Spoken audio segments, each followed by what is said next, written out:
আমিনবাজারে পাওয়ার গ্রিডে ভয়াবহ আগুন লেগেছে। আগুন নিয়ন্ত্রণে কাজ করছে ফায়ার সার্ভিসের 12টি ইউনিট। এ নিয়ে আরও জানাতে যুক্ত হচ্ছেন হুমায়ুন কবির।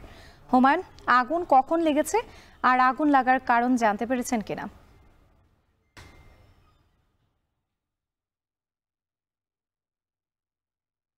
সোয়া ৭টার দিকে মূলত আগুন লেগেছে এবং আমিনবাজারের যেই পাওয়ার গ্রিড রয়েছে, জাতীয় গ্রিডের এটি একটি অংশ। এখান থেকেই এই অঞ্চলের বিদ্যুতের চাহিদা আসলে মেটানো হয় এবং এই গ্রিডটিতেই কিন্তু সকাল সোয়া ৭টার দিকে আগুন লেগেছে এবং অগ্নি নির্বাপনে আমরা দেখেছি সাভার, আমিনবাজার এবং সাভার এবং ঢাকা থেকেও কিন্তু ফায়ার সার্ভিসের ইউনিট এসছে। প্রায় সব মিলিয়ে 12টি ইউনিট কিন্তু অগ্নি নির্বাপনে কাজ করছে এবং সর্বশেষ পরিস্থিতি আসলে আগুন কিছুটা নিয়ন্ত্রণের দিকে রয়েছে এবং ফায়ার সার্ভিসের কর্মকর্তারা বলছেন তারা আগুন নির্বাপনের প্রাণপণ চেষ্টা করছেন এবং আহ, এখনো পর্যন্ত আহ, এখানকার যে ফায়ার সার্ভিসের ফায়ার যে গ্রিডটির সরঞ্জামাদির কিছু ক্ষতি সাধিত হয়েছে।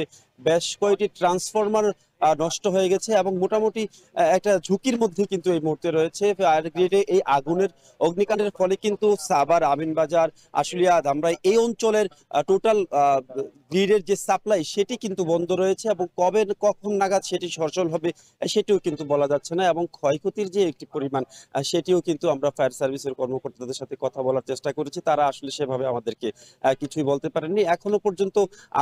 অগ্নি নির্বাপনে কিন্তু 12টি ইউনিট কাজ করতেছে এবং গণমাধ্যম কর্মী সহ এখানে যারা উৎসুক জনতা রয়েছে তারা কিন্তু আসলে আগুনের যে কাছাকাছি তারা অবস্থান করতে পারছেন না। কারণ হচ্ছে একটু যদি দেখাই, আমরা একটু অনেক দূরে রয়েছি এখান থেকে ফায়ার গ্রিডের দিকে, আমরা মূল গেটের দিকে রয়েছি। আমরা ফায়ার সার্ভিসের সদর দপ্তরের থেকে টেলিফোনে কথা হলে তারা তেমন তিনি সদর দপ্তর থেকে শাহাদাত হোসেন নামে একজন ফায়ার কর্মকর্তা জানিয়েছে সোয়া 7টার দিকে আগুনের সূত্রপাত হয় যে পাওয়ার গ্রিডটিতে এবং সেখানে কিন্তু আগুন নিয়ন্ত্রণে কাজ করছে এবং এই মুহূর্তে ফায়ার সার্ভিসের যে ইউনিটগুলো কাজ করছে তারা আসলে প্রাণপণ চেষ্টা করছে সেই অগ্নি নির্বাপনের জন্য। আমরা যেটি দেখাচ্ছিলাম যে আমরা অগ্নি যেখানে ঘটনা ঘটেছে সেই পর্যন্ত কিন্তু আমরা গণমাধ্যম কর্মীরা পৌঁছাতে পারছি না।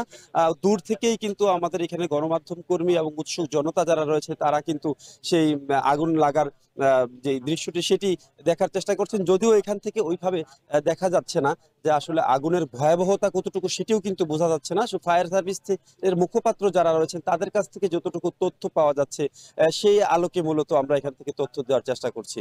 তো